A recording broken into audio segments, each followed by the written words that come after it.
एक लड़का शटरिंग का काम कर रहा था और वो दूसरी मंजिल से पैर फिसलने के कारण जमीन पर गिर जाता है और फिर उसे आनन फानन में ले जाकर के नज़दीकी स्वास्थ्य केंद्र में भर्ती करा दिया जाता है। उसके बाद वहाँ के जो डॉक्टर होते हैं उस लड़के के ना तो ट्रीटमेंट करते हैं, ना उसकी कोई देखभाल करते हैं, ना उसका कोई उपचार करते हैं, ना उसे टाइम पर दवाइयाँ दी जाती हैं। हाल फिलहाल में उसी शहर में एक महिला IAS अधिकारी की पोस्टिंग हुई थी, तो वहाँ की जनता ने उस IAS महिला अधिकारी के लिए कई शिकायत पत्र दिए थे कि इस स्वास्थ्य केंद्र पर जो भी डॉक्टरों का स्टाफ है वो सब अपनी मनमानी करता है, ना तो किसी पेशेंट की देखरेख होती है, ना किसी पेशेंट का इलाज किया जाता है, ना किसी पेशेंट का ट्रीटमेंट किया जाता है। ये सब अपनी मनमानी कर रहे हैं। ये जांच करने के लिए वो महिला IAS अधिकारी मरीज बनकर के उसी हॉस्पिटल में स्वास्थ्य केंद्र में पहुंच जाती हैं। देखती हैं कि एक लड़का वहां पर भर्ती है और उसके सर से खून बह रहा है, काफ़ी परेशान है, बेचैन है, व्याकुल है। उसकी देखरेख के लिए कोई भी डॉक्टर वहां पर तैनात नहीं है। जब IAS अधिकारी जब उसके पास पहुंचती हैं तब देखती हैं कि इसकी हालत तो बहुत गंभीर है और चेहरे की तरफ देखती हैं तो उसे पहचान लेती हैं और एकदम से चौंक जाती हैं। उनके पैरों के नीचे से जमीन खिसक जाती है और फिर IAS अधिकारी बुरी तरह से रोने लगती हैं और उस लड़के की कौली भर करके फपक फपक करके रोने लगती हैं। और वहाँ जो भी स्टाफ होता है, जो भी लोग होते हैं, वो सब इस दृश्य को देख करके हैरान रह जाते हैं। नमस्कार, प्रणाम, मैं हूँ रितेश कुमार। दरअसल ये घटना कराची की है। दीपक अपने माता पिता के साथ बड़े आनंद के साथ रह रहा था, लेकिन दीपक अपने माँ बाप का हाथ बटाता था क्योंकि दीपक के जो माता पिता थे वो खेती किसानी का काम करते थे। दीपक के जब माता पिता बुजुर्ग हो गए थे तब उनसे काम नहीं होता था, तो उन्होंने दीपक से कहा कि बेटा अब हमारा हाथ बटाओ क्योंकि अब हमसे ज़्यादा काम नहीं होता। तब तक दीपक ने इंटर की परीक्षा दे दी थी और इंटर पास कर लिया था। दीपक ने सोचा कि हमारे घर की आर्थिक स्थिति सही नहीं है तो चलो पढ़ाई छोड़ देते हैं और बुजुर्ग माता पिता हैं इनका सहयोग करते हैं। दीपक ने घर की स्थिति देख करके पढ़ाई को बंद कर दिया क्योंकि आगे पढ़ने के लिए, ग्रेजुएट करने के लिए उनके पास इतना पैसा नहीं था। अब दीपक खेती किसानी का काम करने लगा और अपने माँ बाप का सहयोग करने लगा। जब खेती किसानी का काम पूरा हो जाता तो दीपक एक दूसरे के काम करने के लिए चला जाता, जो भी पैसा मिलता उससे अपने परिवार की और अपनी जीविका चलाता। तब दीपक के पिता ने कहा कि बेटा हम भी बुजुर्ग हो चुके हैं, अब तुम अपना विवाह कर लो। अगर तुम्हारी नज़र में कोई लड़की हो तो तुम बता दो, और नहीं तो हम अपनी समझ से, अपनी इच्छा से तुम्हारा विवाह कर दें। दीपक पहले तो शर्माता है, कुछ बोल नहीं पाता, लेकिन फिर उसके पिता कहते हैं कि बेटा देखो तुमने इंटर तक पढ़ाई की है और मैं जानता हूँ कि आज के दौर में हर लड़का लड़की एक दूसरे को देख करके, पसंद करके ही शादी करते हैं, और तुमने अपनी नज़र में अगर किसी लड़की को देख रखा हो तो आप मुझे उसका पता बताओ, मैं उसके माँ बाप से बात करता हूँ, फिर तुम्हारी शादी करा देता हूँ। दीपक पहले तो शर्माता है, उसके बाद अपने पिताजी से कहता है कि पिताजी एक लड़की है जिसका नाम वर्षा है और स्कूल के दिनों हम एक ही क्लास में दोनों पढ़ा करते थे और एक दूसरे से प्यार भी करते थे, लेकिन आपकी वजह से हम कुछ कह नहीं पाए और कुछ उसके बारे में आपको बता नहीं पाए। दीपक के पिताजी कहते हैं कि तो इसमें संकोच करने की क्या बात है, अगर तुम्हारी इच्छा उस लड़की से शादी करने की है तो हमें एड्रेस बता दो, हम उसके घर वालों से बात कर लेते हैं। दीपक ने एड्रेस बताया और दीपक के पिताजी ने जाकर के उस लड़की के घर वालों से बात कर ली। वो भी शादी के लिए मान गए क्योंकि वो भी अपनी लड़की के लिए रिश्ता ही देख रहे थे। अब उन दोनों की शादी फिक्स हो जाती है और तिथि आने पर उनका विवाह हो जाता है।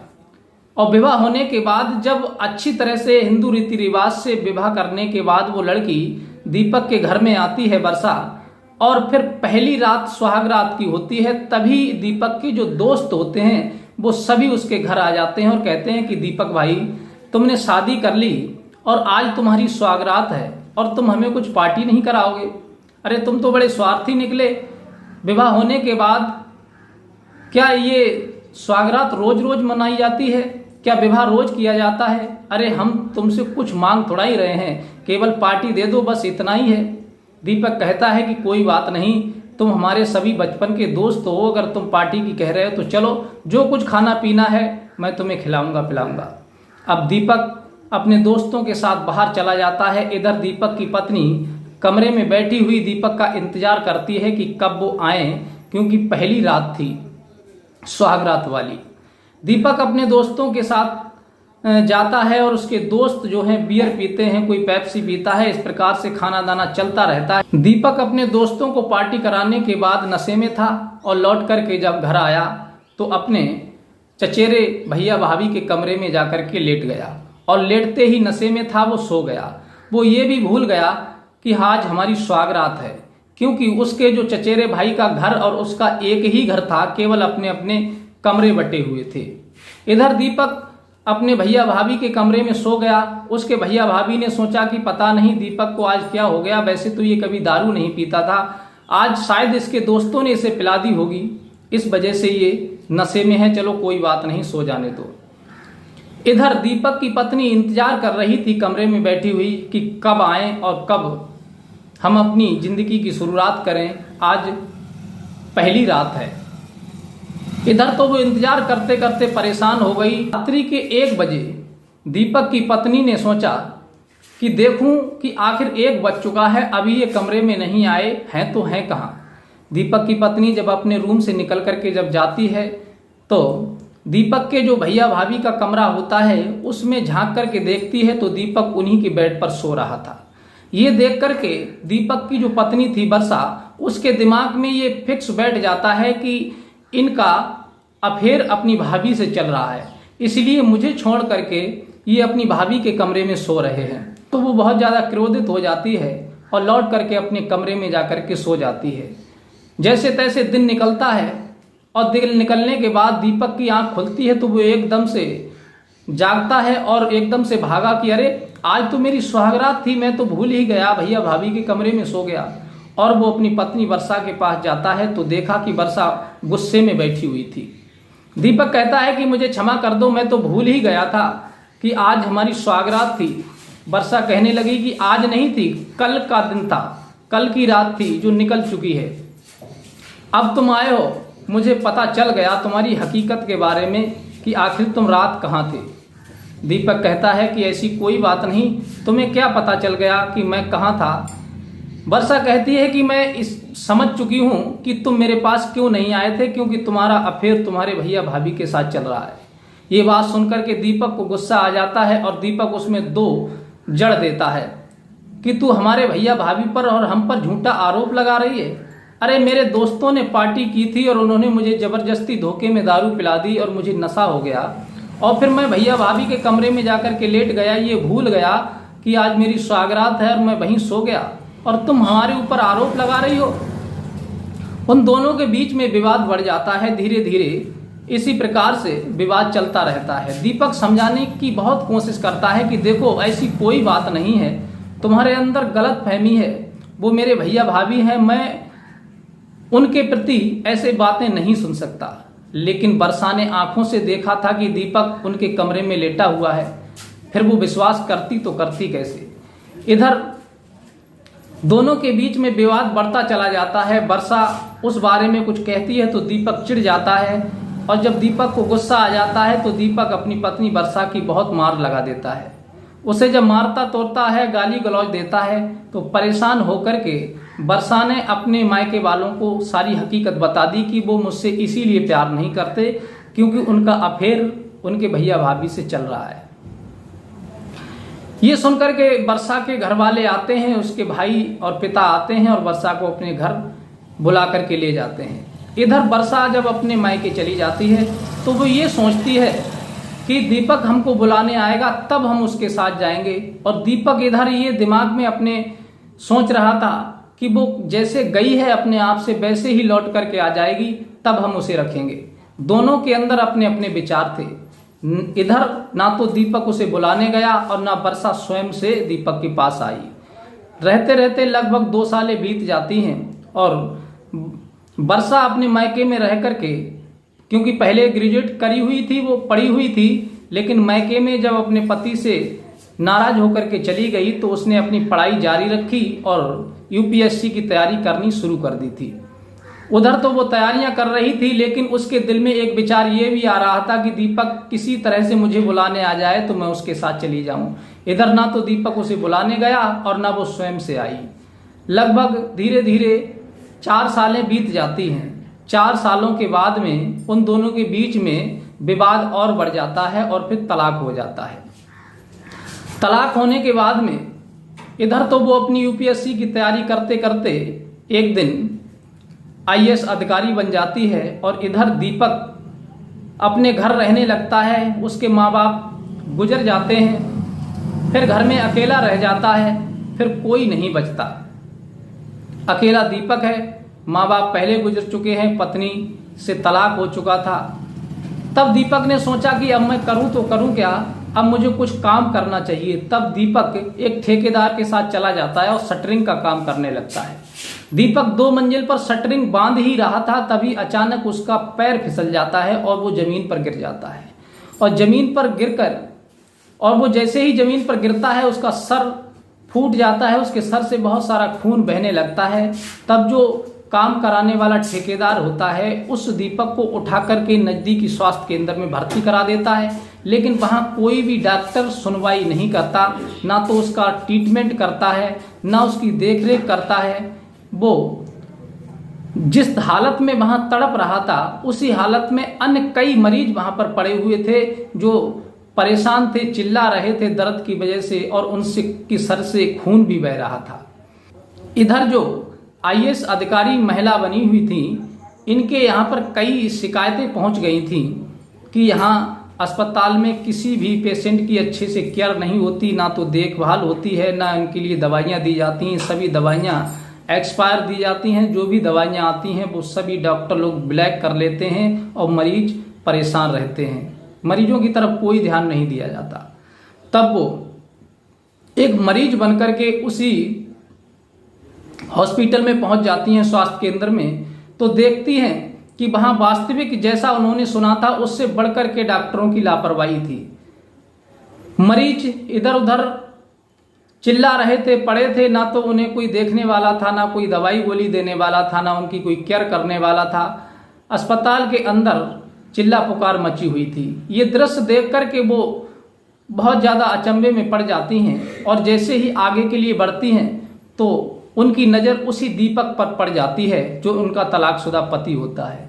और दीपक को जब देखती हैं कि इस हालत में इसके सर से खून बह रहा है, सर में बहुत चोट लगी हुई है, हाथ पैर सब फूटे हुए हैं, तब एकदम से देख करके दंग रह जाती हैं। पैरों के नीचे से जमीन खिसक जाती है। आखिर इनके लिए हुआ तो हुआ क्या। और जब पास में जाती हैं और दीपक की हालत ज़्यादा नाजुक देखती हैं तो उसकी कौली भर करके वो उसी हॉस्पिटल में बुरी तरह से रोने लगती हैं। जो वहाँ जो स्टाफ होता है, सभी लोग होते हैं, वो देख करके अचंभे में पड़ जाते हैं कि आखिर बात क्या है। तब कोई कह देता है आकर के कि जो मैडम अभी आई हैं, जिस पेशेंट की कौली भर करके रो रही हैं, ये और कोई नहीं, उसी पेशेंट की पत्नी है, लेकिन अपने इसी शहर में ये आईएएस अधिकारी बन करके आई हैं, डीएम बन करके आई हैं। जैसे ही डीएम का नाम सुना जाता है तो हॉस्पिटल के अंदर भगदड़ मच जाती है, सभी के थूक सूख जाते हैं, सभी लोग इधर से उधर भागने लगते हैं, अपने अपने काम पर पोस्टेड हो जाते हैं, सभी लग जाते हैं। लेकिन जब अपने पति की ऐसी हालत देखती हैं तो उनके तन पे गुस्सा आ जाता है। वहाँ का जो मेन डॉक्टर होता है उसके खिलाफ तुरंत कार्रवाई करती हैं, मुकदमा लिखती हैं और उसे तुरंत नौकरी से बर्खास्त कर देती हैं। मरीजों की लापरवाही के प्रति उन पर मुकदमा दायर किया जाता है। जो भी स्टाफ होता है सबको सस्पेंड किया जाता है और वहाँ की जो दवाई थी उनका निरीक्षण करती हैं तो जो एक्सपायर दवाइयाँ थी उनको सबको फेंकवाया जाता है। नए स्टाफ को बुला करके नई दवाइयों को मंगा करके वहाँ मरीजों का अच्छे से उपचार किया जाता है। अब तो एक एक मरीज के पास 4-4 कंपाउंडर, एक एक डॉक्टर मौजूद हैं, क्योंकि उनका डर इस तरह से सभी के अंदर बैठ चुका था अधिकारी का। अब वो अपने पति का ट्रीटमेंट कराती हैं, उसके बाद वहाँ से रेफर करा के प्राइवेट हॉस्पिटल में इलाज कराती हैं और अच्छी तरह से जब दीपक स्वस्थ हो जाता है तब वो दीपक से पूछती हैं कि तुम्हारी ये हालत आखिर कैसे हुई थी और चोट तुम्हें कैसे लगी थी, और माँ बाप की हालत बताओ, माँ बाप कैसे हैं। तब दीपक उन्हें जब अधिकारी रूप में देखता है तो रोने लगता है, अपने आप को रोक नहीं पाता, कंट्रोल नहीं कर पाता और रो कर के कहता है कि माँ बाप तो बहुत पहले ही गुजर चुके हैं, मैं केवल अकेला बचा हूँ। खेती किसानी का काम है, जब खेती का काम पूरा हो जाता था तब मैं मजदूरी करने के लिए दूसरे के यहाँ चला जाता था। एक दिन मैं शटरिंग का कार्य कर रहा था तो 2 मंजिल से मेरा पैर फिसल गया और मैं ज़मीन पर गिर गया, मेरी इतनी सारी चोटें लगी हैं। उसकी स्थिति देख कर के दीपक की IAS अधिकारी जो होती हैं महिला, वो रोने लगती हैं और कहती हैं कि तुम्हारे माँ बाप गुजर गए और तुमने हमें बिल्कुल बताया भी नहीं, और तुमने वो अपना अफेयर छोड़ दिया या नहीं छोड़ा, अब भी तुम भैया भाभी के चक्कर में पड़े हुए हो या फिर कोई दूसरी शादी तुमने कर ली। दीपक कहता है कि मुझे शर्मिंदा मत करो, मेरा ना पहले अफेयर था किसी के साथ में, ना अब अफेयर है, मैं जैसे पहले था वैसा ही अब हूँ। तुम्हारी गलत फहमी है, वो मेरे भैया भाभी हैं। मैं उस दिन ज़्यादा दारू पी ली थी मैंने, इस वजह से मुझे नशा हो गया था, क्योंकि पहले मैं कभी पीता नहीं था, पहली बार पी थी, इस वजह से नशा ज़्यादा हो गया था और फिर मैं भैया भाभी के कमरे में सो गया था। तब दीपक कहता है कि मुझे माफ़ कर दीजिए, मेरी स्थिति बहुत ज़्यादा गंभीर है, अब मैं ना तो काम करने के लायक बचा और ना मेरा कोई सहयोग करने वाला है। मेरी स्थिति आप देख ही रही हैं, माँ बाप हैं नहीं, अकेला हूँ मैं, मेरे सर में चोट लगी हुई है, हाथ पैर टूटे, चलने फिरने के लायक नहीं हूँ, अब मेरा कोई सहारा नहीं है।